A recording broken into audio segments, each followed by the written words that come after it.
may kampo siya sa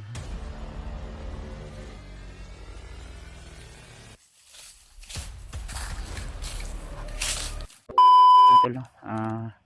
Isang mapagpalang araw sa inyo lahat mga tol. So welcome back ulit sa ating YouTube channel. Sa lahat ng mga Kuya Bads Adventure Fanatics dyan ay binabati ko po kayo tol ng isang magandang umaga, magandang gabi, magandang tanghali, kung ano mang oras nyo mapanood ang video na ito tol, ay binabati ko po kayo. So nandito pala tayo ngayon tol sa area kung saan tol ay may sinundan kami na mga bandido at may nakuha kaming mga impormasyon tungkol sa mga bihag. At ang bandido na aming sinundan ay dito banda sa bundok na ito ay nawala, gawa ng nag-iingat kami sa aming bawat lakad at hakbang, dahil may naririnig din kami na naglalagay sila ng mga patibong.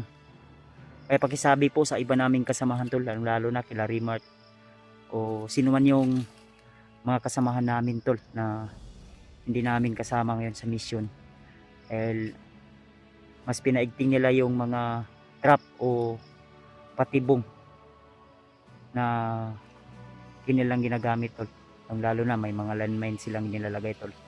At sobrang delikado na talaga ang bawat daan, kaya umaasa ako tol na ipagkalat nyo ang video na ito, pakisabi na rin sa ibang hunter na mag-ingat din sila.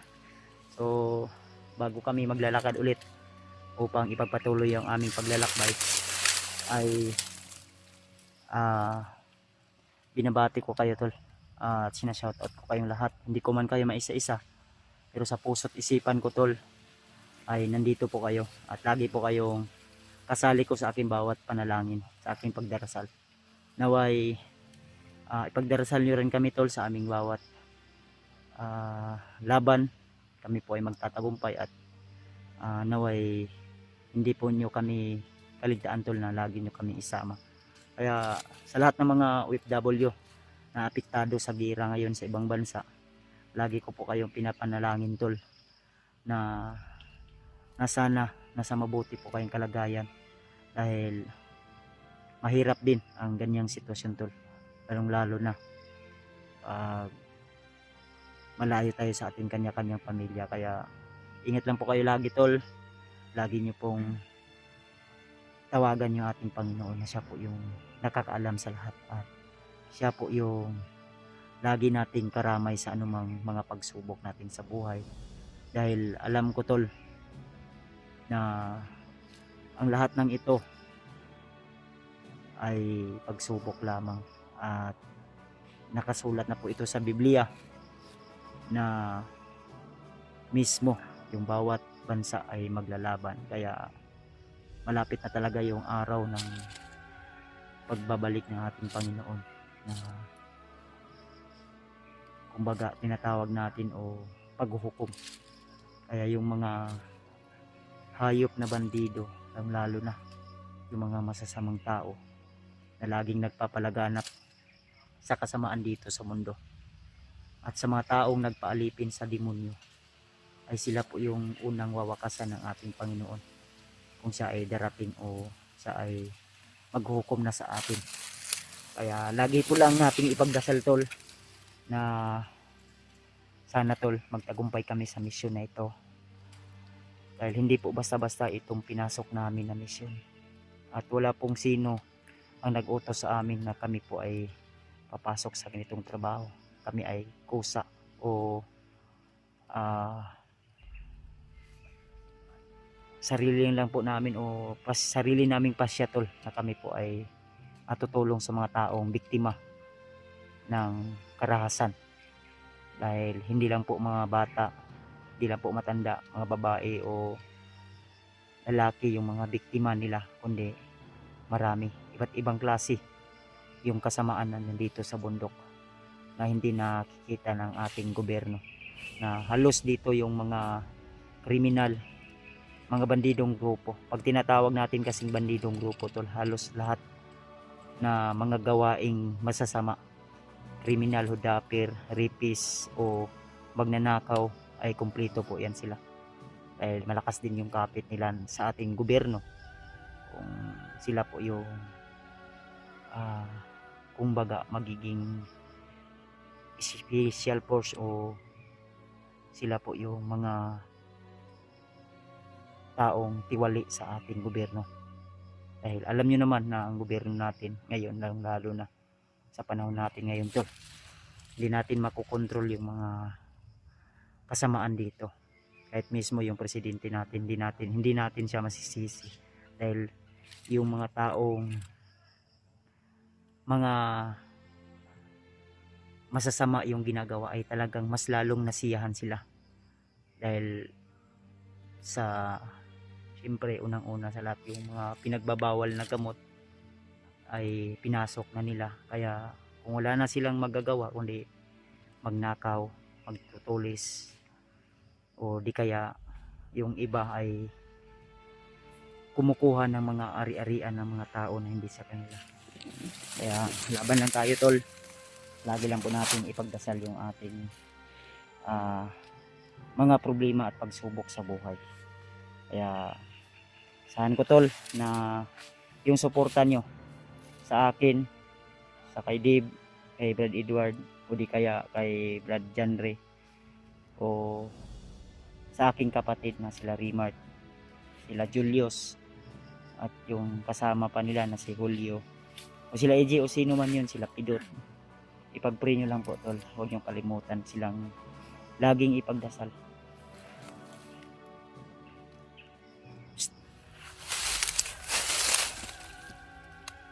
Ano si Janre na murag tao sa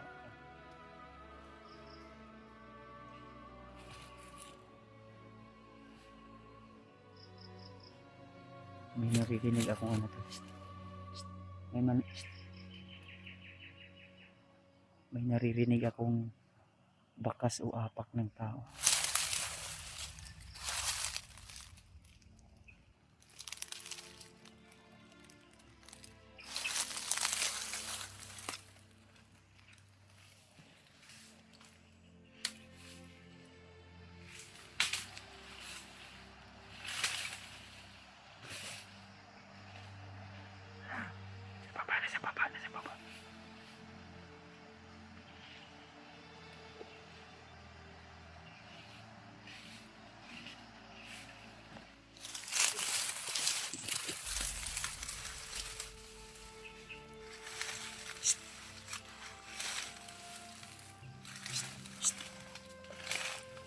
Nasa baba.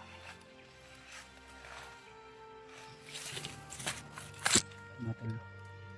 May tao sa baba na naglalakad. Malakas yung ano ko, pangdinig ko tol. May sigaw sa unahan.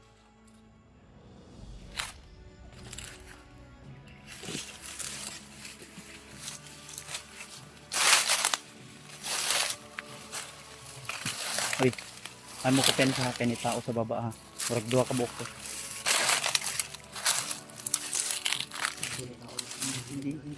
Ha? Da ning padulong day. May tao di sa kuan ha. To. Mo subida na. Di lang ako pensa.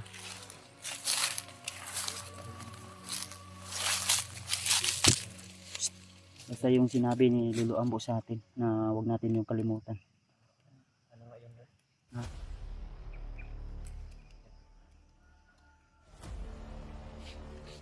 Saka na namin yung sasabihin tol pag may tamang oras at ano na. Kasi nasa sitwasyon tayo na nasa critical talaga.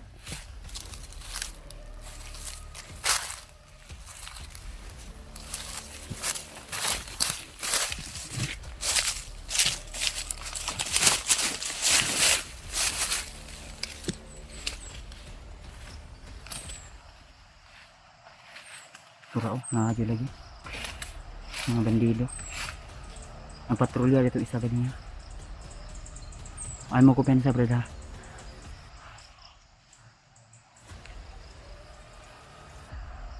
Daghan sila.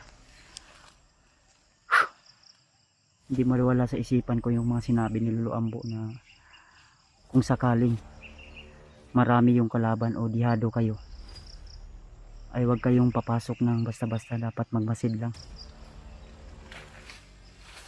Kaya lagi ko yung tinatanim sa aking puso at isipan, tol. Nasa unahan na, Brad, yung ating pinag-usapan na bawat usad natin dapat sa likod, huwag kalimutan na may nakatingin din. Oh. May nasa bandang malapit, oh. May kasama yan sa unahan, nakatago. Kaya nga, kagaya nung naano natin kanina, may sniper sa ibabaw. Kung di natin nakita, kung tayo yung naunahan, kaya tol, bawat takbang namin tol ay lagi kami nag-iingat. Dahil hindi pwede na isa sa amin ay mabibihag o makukuha ng mga bandido. Dahil napakahirap kung mabihag tayo, tol. Lalo na kung wala kang diskarte. Napakahirap. Kaya hindi tayo tol, hindi tayo kumpiyansa.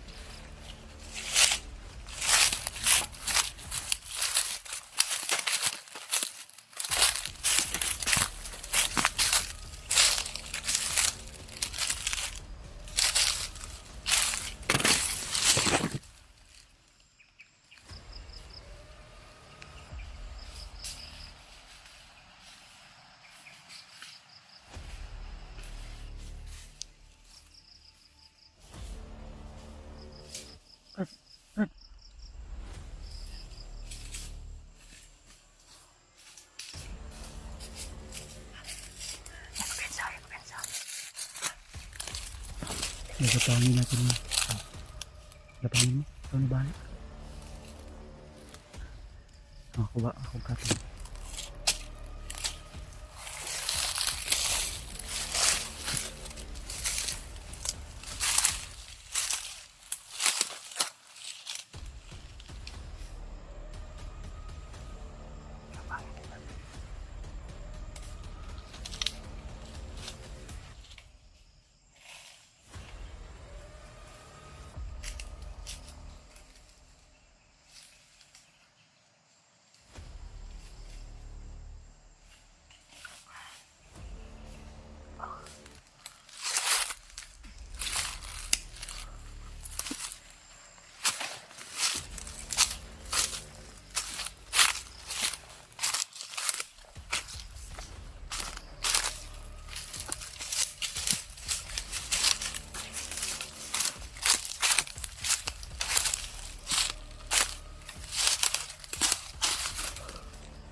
Masyadong malayo.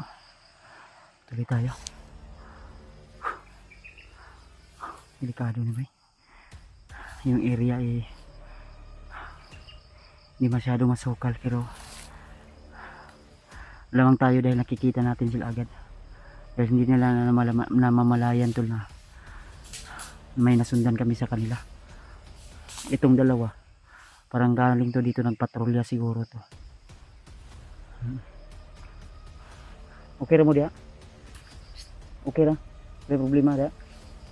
Ay ko pensa ha?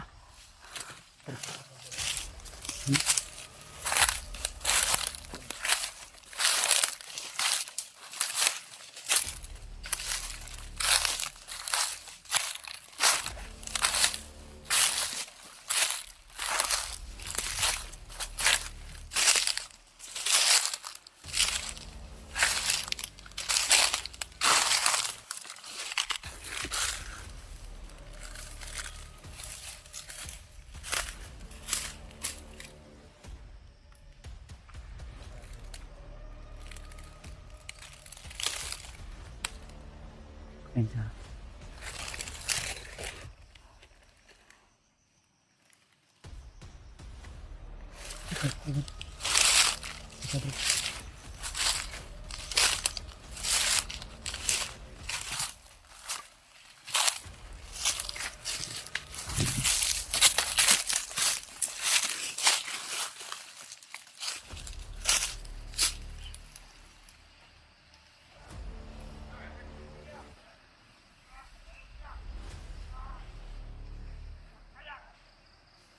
May kampo siya sana.